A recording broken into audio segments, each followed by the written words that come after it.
Не люблю. No, I don't like it. Болтовня. Useless chatter. 3 weeks ago, he was tucked away in Kainbaum, a former East German Olympic athlete factory.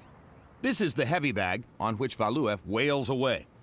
This is the medicine ball he throws across the gym. But he doesn't let cameras see any of that.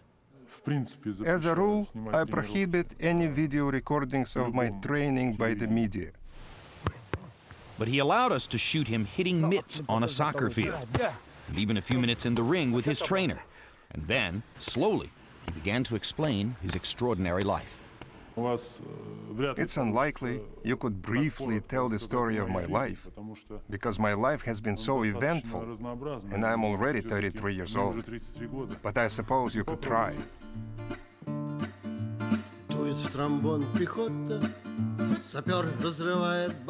Born in St. Petersburg, Russia, to working-class parents of below-average height, Valouev says it was a normal, happy childhood. I never set myself apart from the other children. It was just that I was taller than them. In everything else, we were absolutely the same, with identical interests that kids would have. The only real difference was simply my height. By the 6th grade, his height was 6 feet, 6 inches. For this reason, when some people would see me from behind, let's say in public, they would address me as an adult. And of course, when I would answer, they would immediately see that I was still a child, yet wouldn't really understand what was going on. Some perceived me in that situation to simply be weak-minded. At age 12, Valouev was entered by his parents into an elite Soviet sports school, where he played basketball. Only at age 20, after the breakup of the Soviet Union, did he begin boxing. So I'm watching this huge guy boxing against James Gaines, if I remember correctly, being broadcast directly from Moscow. And I think I was watching him for about an hour, and I'm watching him punch very slowly. Then I say to myself, oh God, please give me a chance to work with this guy. Gabrielian saw something in the 7-footer that others did not.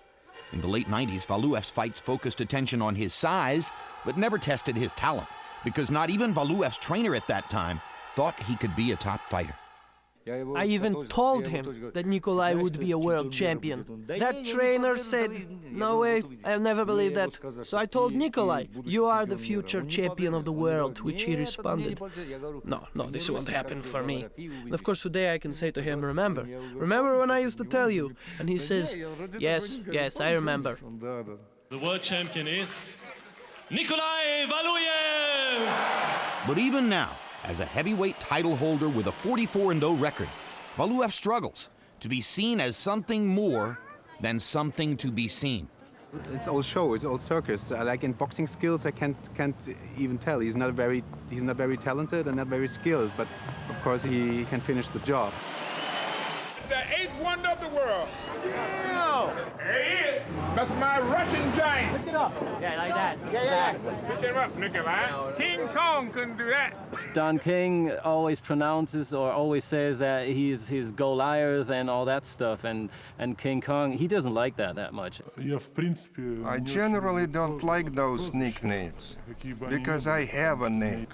When someone addresses me as if I'm not a normal person, I simply stop communicating with them. Nikolay prepares for his fights in Germany, but afterwards returns to Russia, to his son Grisha and his wife Galya. She is probably the only person that knows me 100% and understands me 100%, better than anyone else. On Nikolay's day off, he brought us here, to a Russian church in a Berlin suburb. Поставил за свечки за здравие своей семье, своим близким. Ты скучаешь по России? Всегда скучаю. He wanted to avoid crowds, but finally agreed to walk through this busy market for our camera. Nikolay Valouev, the tallest man ever to wear a heavyweight belt, the center of attention everywhere he goes, is that rare elite athlete whose hope is to be seen as ordinary.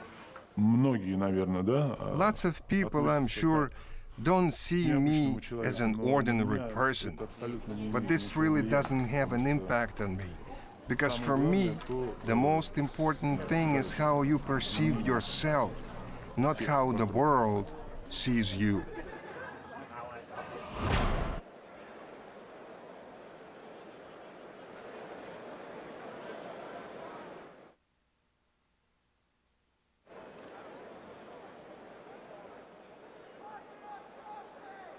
My microphone has a difficulty. No, now I can hear that it's come back. Let me repeat. Floyd Mayweather Jr. could not hear our signal out in Las Vegas. Therefore, no live interview at this moment with Floyd. We hope to bring it to you after the main event. Larry Merchant, coming off the